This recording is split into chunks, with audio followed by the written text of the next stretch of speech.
दोस्तों एक चार्जर है मेरे पास, एक्जूम कंपनी का, ही रिपेयरिंग के लिए आया है। इसमें मॉसफेट वगैरह ठीक हैं, देखो मॉसफेट रीडिंग सही आ रही है, मगर इसमें 10 वोल्ट और 12 वोल्ट नहीं बन रहा है। मैंने चेक किया इसमें, तो इसमें मैंने चेक किया डायोड, जीनो डायोड जो लगे होते हैं वो देखते हैं चेक करके। देखो वैल्यू बिल्कुल फिक्स आ रही है दोनों में ये। और इसमें रेजिस्टेंस चेक करके देखते हैं तो रेजिस्टेंस भी ठीक आ रही है।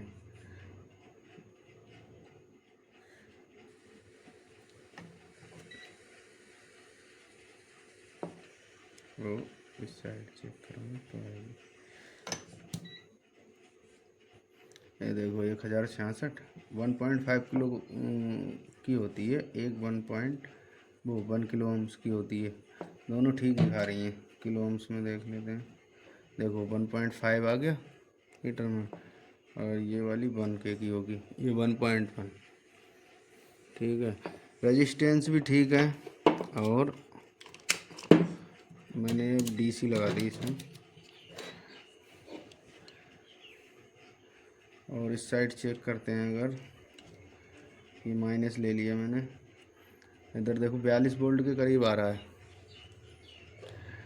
और ये 10 वोल्ट बनता है हमारा कितना, 1.2345 1.5 वोल्ट आ रहा है। इधर 1.7 वोल्ट आ रहा है।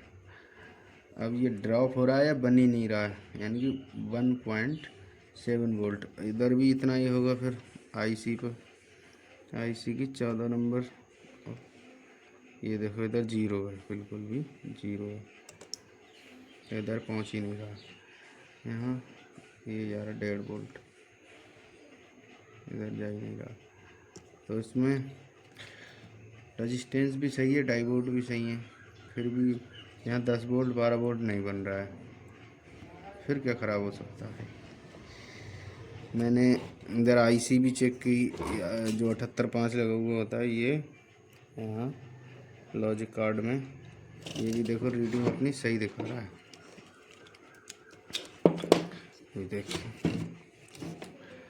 कि IC वगैरह शॉर्ट हो जाती तो चलो ड्रॉप हो जाता, मगर 785 ये है। देखो ये हमारा IC पे जा रहा है, ये इनपुट है इसकी, ये आउटपुट है। तो दोनों साइड शॉर्टिंग नहीं है, फिर भी नहीं बन रहा। रेजिस्टेंस सही है, जीनो डायोड भी ठीक है, फिर भी 10 वोल्ट और 12 वोल्ट नहीं बन रहा। तो इसमें और क्या चेक करने वाली चीज़ है,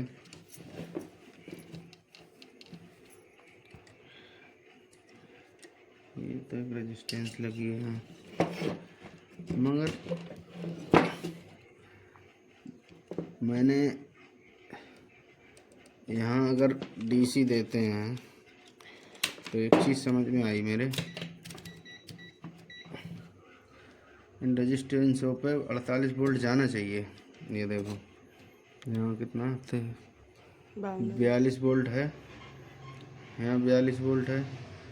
फिर ये वाला एक यहाँ से यहाँ एक डायोड लगा है, यहाँ भी मतलब 48 वोल्ट के करीब होना चाहिए यहाँ, इस इन दोनों रजिस्टेंसों के बीच में। ये यहाँ पे तो यहाँ 2 वोल्ट आ रहा है। ठीक है, अगर यहाँ हम, एक मिनट, मैं इस पॉइंट को टच करा के देखता हूँ कि वोल्टेज इधर बढ़ी क्या। हाँ, इधर देखो 38 हो गई, और इधर 2.2। देखो इधर 10 वोल्ट प्रॉपर बनने लगी, यानी कि यहाँ 12 बनने लगी, हटा दिया कम हो गई।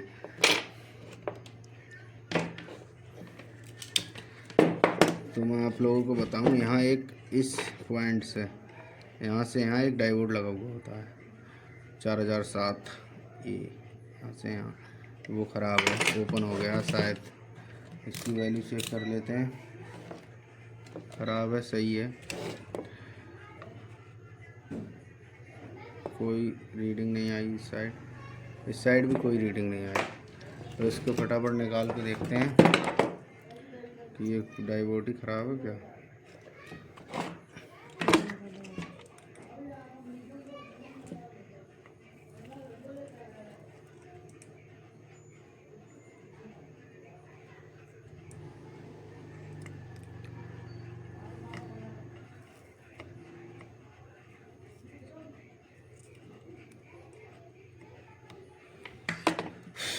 ये है कहाँ?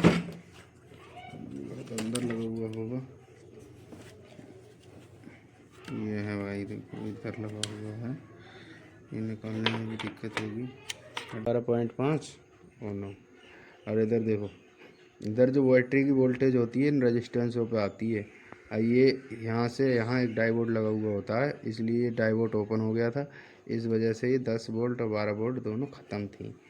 अभी इसको ज़रा चला के देखते हैं चालू होगा या और कोई फॉल्ट है इसमें।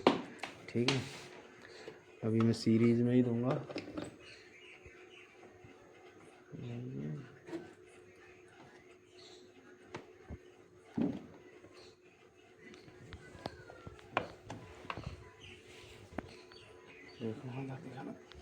अभी लाइन नहीं आई इसमें,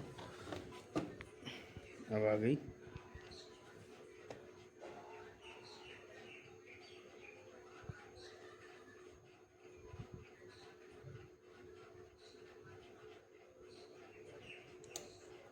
ऑन ले लिया, देखो लोड ले लिया सीरीज ने भी, और लाल वाला ये बल्ब चल गया।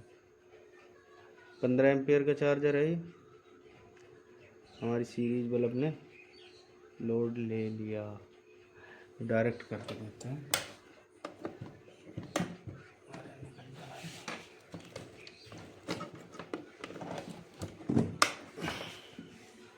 डायरेक्ट दे दिया है ना, तो डायरेक्ट में ये फुल चार्जिंग में जाएगा डायरेक्ट।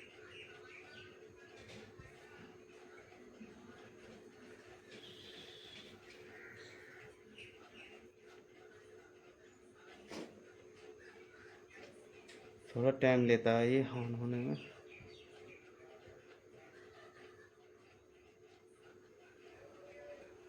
निकली हुई है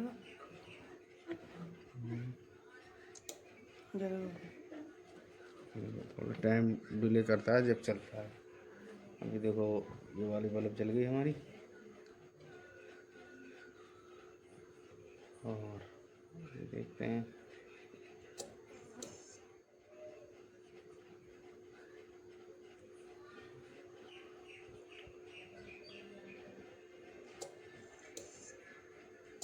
ये देखो फुल चार्जिंग में दिखाने लगा, फुल चार्ज दिखा रहा है, कट ले रहा है फुल चार्जिंग में। छोटी बैटरी की वजह से और फुल चार्जिंग में जा रहा है, और इन्वर्टर से चल रहा है। पहली बात तो लाइट है नहीं, इसलिए इन्वर्टर से चेक कर रहे हैं। बाकी चेक हो जाता है, हमारा पता चल जाता है कि हमारा चार्जर ठीक हो चुका है। ये लाइट चली गई है, बाकी ठीक हो चुका है फाइनली। इस डाइवोड की वजह से पूरा चार्जर डेड था, एक इसकी वजह से बस छोटा सा। और ये मैं मैकेनिक की दुकान से ही लाया हूँ, उन्होंने करीब 7-8 दिन से उनके पास पड़ा हुआ था। बोल रहे थे कि ठीक नहीं हो पा रहा है हमसे, आप देख लो। तो उन्होंने मुझे दिया ये,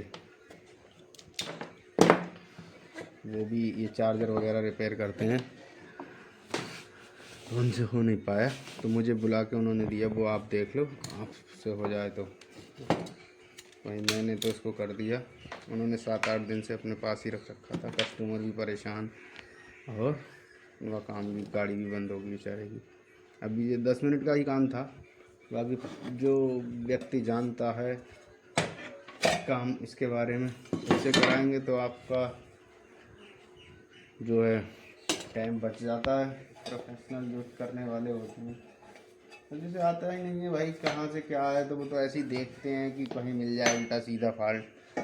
तो उल्टा सीधा फॉल्ट ढूंढने वाले तो ऐसे ही ढूंढ के ही निकालते हैं। 10 दिन लगे, 8 दिन लगे, तो अपना वो काम नहीं है। जो भी प्रॉपर जिस तरीके से स्टेप बाय स्टेप बनाने की प्रक्रिया होती है, उसी हिसाब से बनाते हैं। ठीक है, वीडियो अच्छी लगी हो दोस्तों तो चैनल को सब्सक्राइब कर लेना। धन्यवाद दोस्तों।